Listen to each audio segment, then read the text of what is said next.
I will say everybody shows very true colors to their characters in this film that we've seen before, but every one of you also gets to show new sides. And I will say, Tyrese, sir, the leadership that your character has been screaming about for the better part of 2 decades has finally been bestowed upon him in this film. And he's embracing those stripes, shall we say? What was it like for you to sort of have the character's big wish fulfilled?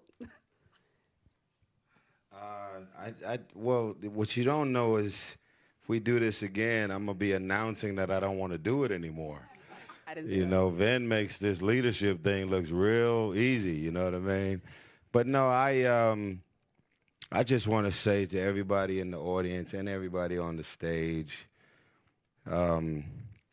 rest in peace to my mom. She's always instilled in me, never get too familiar with being blessed. Everything about your life, when you get to wake up and do what you love to do, what a blessing it is. And where would we be without the support that you guys have given us from the beginning? We're just so grateful. And you know, this Roman Pierce journey from Too Fast, Too Furious on out, I had no idea that it was going to be anything beyond 5 minutes. So to be here in Rome and be on this stage and looking at the beauty of so much talent, so many people committed to their craft and contributed to this world, Fast and the Furious. I'm just happy to be a little slice in this big equation, but where would we be without the love that y'all keep giving us? So thank you very much. Thank you, sir. It's so interesting, Jason, sir, with your character when we talk about the love, because when we were introduced to your character, I think a lot of people watching it obviously cast him as a villain. Sorry, son. Appreciate you, sir. But as we've seen through this transition, we've seen through your character, through Shaw, like he's done so much to really, I think, redemption is a part of the character as much as anything else. Or maybe you would disagree. I think folks are going to be excited to see his journey in this transition from what was cast as a villain to part of the family. Look, I think the perception of Shaw is clearly he's a villain from the offset, but from the Shaw family perspective, from my mum's perspective, lovely Dame Helen Mirren, I'm just a son.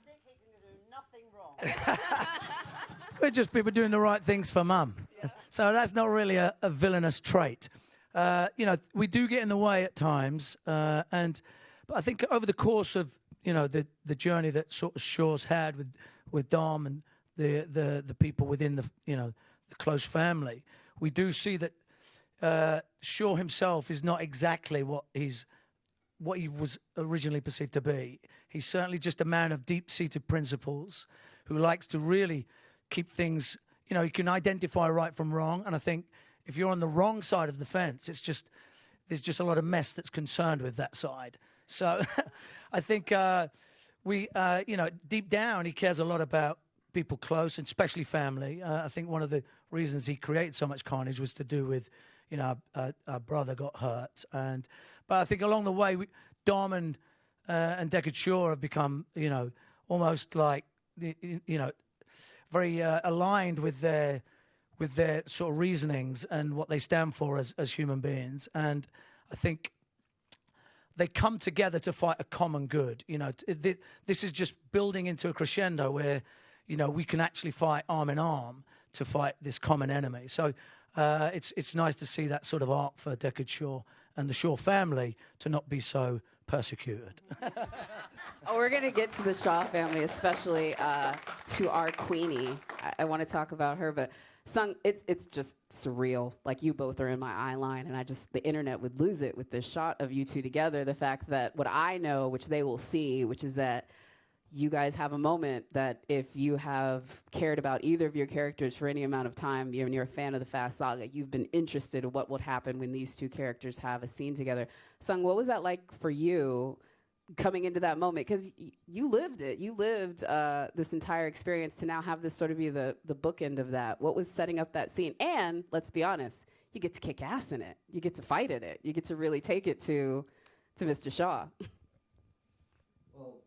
First, it was an honor to be able to share the screen with, a hero. I'm a fan of what Mr. Statham has accomplished in his career. When you get to work with a master of his craft and to learn.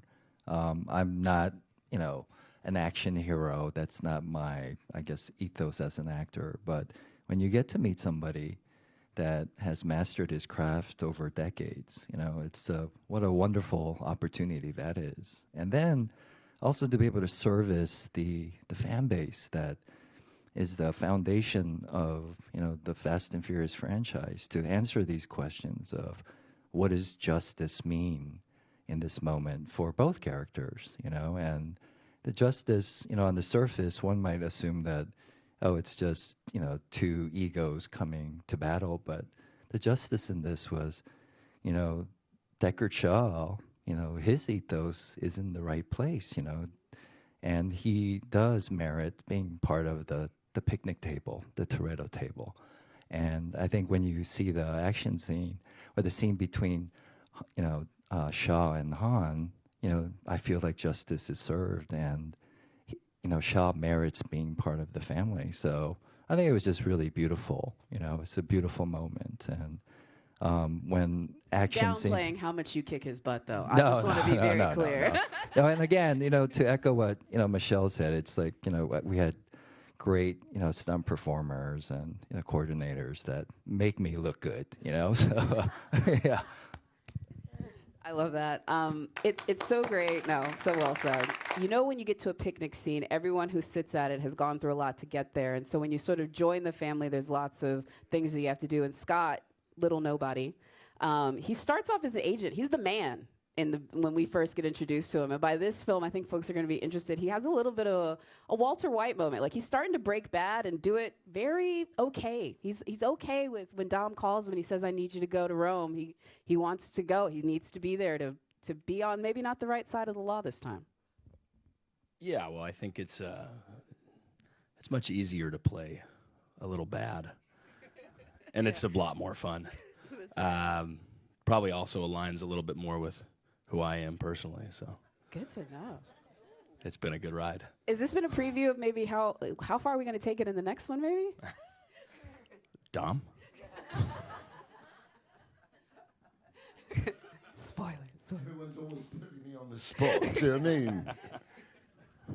I mean? Alan, I will say your character, again, I can't wait for folks to see it. It's really a very intense introduction. You're going to have audiences really having emotions about your character instantly, and I say that as a compliment to your acting, sir. You had 12 hours from when you got off the plane to then get on set and have to do your first big scene with Brie, which is nuts.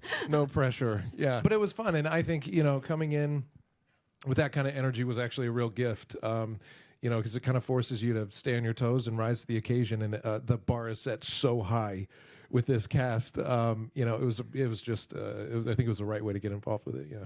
I love that so much. And you're a new person joining this cast, which I think is so great that you bring such a dynamic off.